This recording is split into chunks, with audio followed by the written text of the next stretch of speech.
Qatar में जो मुलाकात होने जा रही है, उस मुलाकात में ये उम्मीद की जाए कि कोई बीच का रास्ता निकाल लिया जाएगा।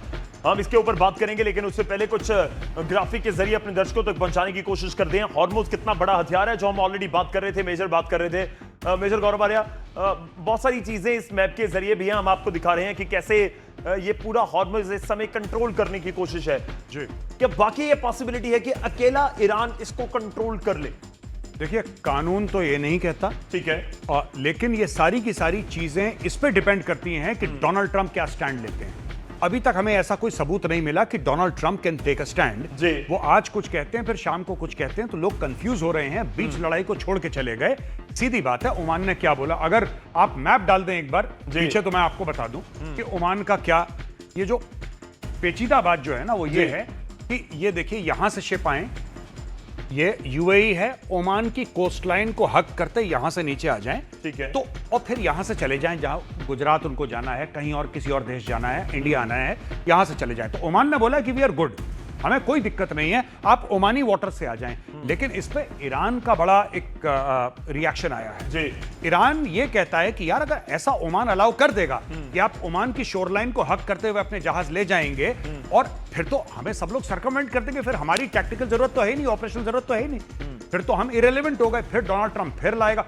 अगर ये गारंटी हो जाती है कि तेल के भाव नहीं बढ़ेंगे, डोनाल्ड ट्रंप कल बमबारी शुरू कर दे।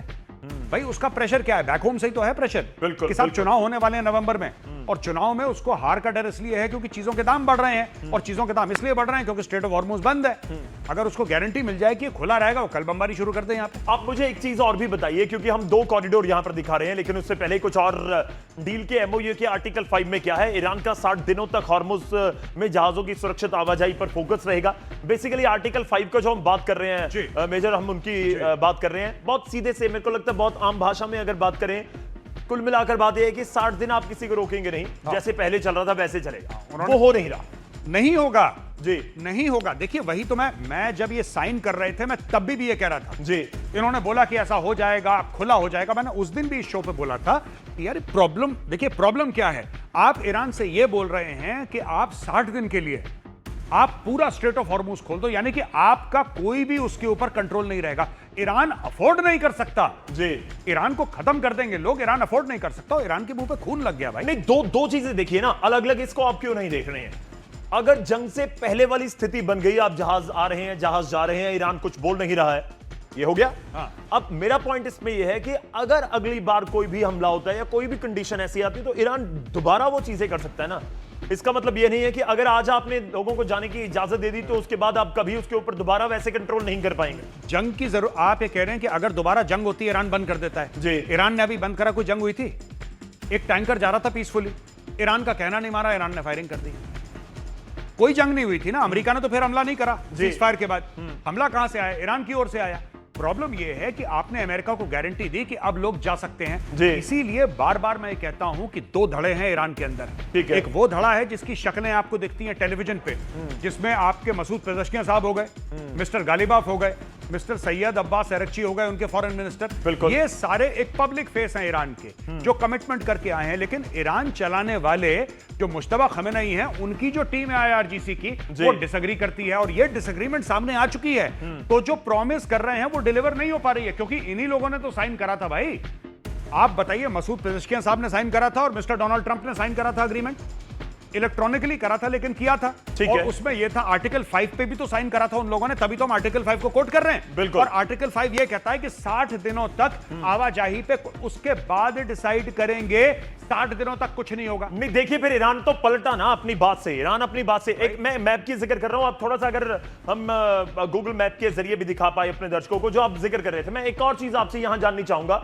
हम यहां पे एक साउथ कॉरिडोर और नॉर्थ कॉरिडोर दिखा रहे हैं। पॉइंट ये है कि देखिए, ट्रेवल तो ऐसी करती हैं, मूवमेंट ऐसी होती है कि आपने एक कॉरिडोर के जरिए गए, दूसरी कॉरिडोर के जरिए वापस आ गए। करेक्ट। तो क्या यह पॉसिबिलिटी है कि एक ही कॉरिडोर का इस्तेमाल इन आउट दोनों के लिए कर लिया जाए? सेफ्टी तो तो बहुत बड़ी चीज है ना शिप्स की, और ऐसा नहीं है कि 2-4 शिप आ रहे हैं, बहुत बड़ी तादाद में शिप आते हैं डेली। देखिए, आप कॉरिडोर को छोड़ दीजिए जी। नॉर्थ कॉरिडोर साउथ कॉरिडोर छोड़ दीजिए। सिंपल सी बात है कि ईरान के पास ऐसी मिसाइल्स हैं जी। ऐसे ड्रोन्स हैं जो पूरे स्ट्रेट ऑफ हॉर्मुज को बंद करवा सकते हैं, आप हमला कर सकते हैं। मैप पे आ जाइए अगर मेजर आप बता पाए, हम मैप के जरिए थोड़ा सा अगर बता पाए।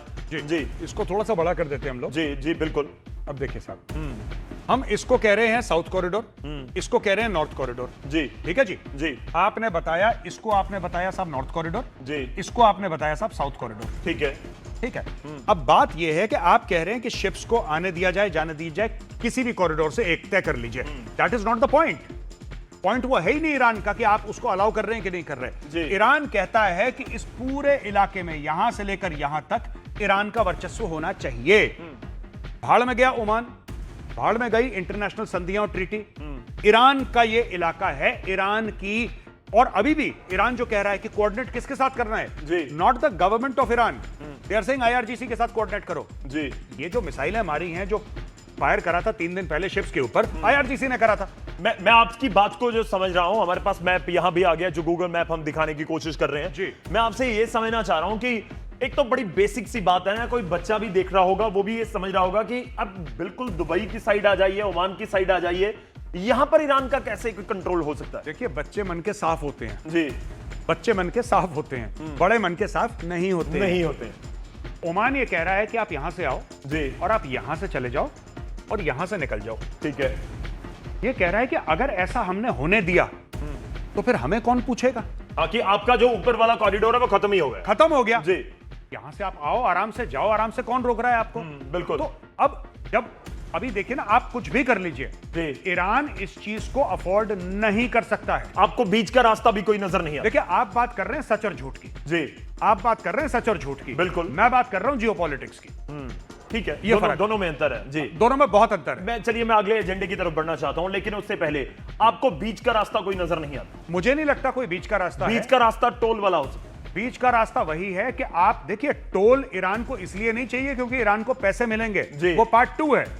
टोल मतलब आप जब टोल देंगे ना, जब आप पैसे देंगे, इसका मतलब आप ईरान का वर्चस्व स्वीकार कर रहे हैं, कबूल कर रहे हैं। कबूल कर रहे हैं। जी। भाई बात यह है कि अमीर आदमी है, उसने घर किराए पे दे दिया, उसको किराए की जरूरत नहीं है, लेकिन मकान मालिक वो है। और जब आप किराए पे उस घर को लेंगे तो आप ये यकीन कर रहे हैं, आप ये प्रॉमिस कर रहे हैं कि मैं मानता हूं कि भाई आप किराएदार हो। वो that is the main point of the toll. पैसा आएगा, ये भी वेलकम है ईरान के लिए। जी। बिल्कुल, डेफिनेटली ये साफ तौर पर नजर तो आ रहा है, इसमें भी कोई दो राय नहीं है। लेकिन अब सवाल यह है कि ईरान चाहता है कि हॉर्मुज़ स्ट्रेट में जहाज उसके तट यानी कि उत्तरी कॉरिडोर के पास वाले मार्ग से ही गुजरे, ताकि ट्रैफिक प्रबंधन और निगरानी उसकी भूमिका के मुताबिक हो। जबकि अमेरिका कहता है कि जहाजों की आवाजाही अंतरराष्ट्रीय नियमों के अनुसार हो, ना कि केवल ईरान की शर्तों पर। आर्टिकल 5 का मैं ऑलरेडी जिक्र कर चुका हूं। चलिए आगे बढ़ते हैं और अगले बड़े एजेंडे की आज बात करेंगे। तीसरा बड़ा एजेंडा इस जंग के साथ ही जुड़ा हुआ है, स्क्रीन के ऊपर आ चुका है। हिजबुल्लाह पर हैमर अटैक की हम बात कर रहे हैं। सीरिया वाली बात की थी,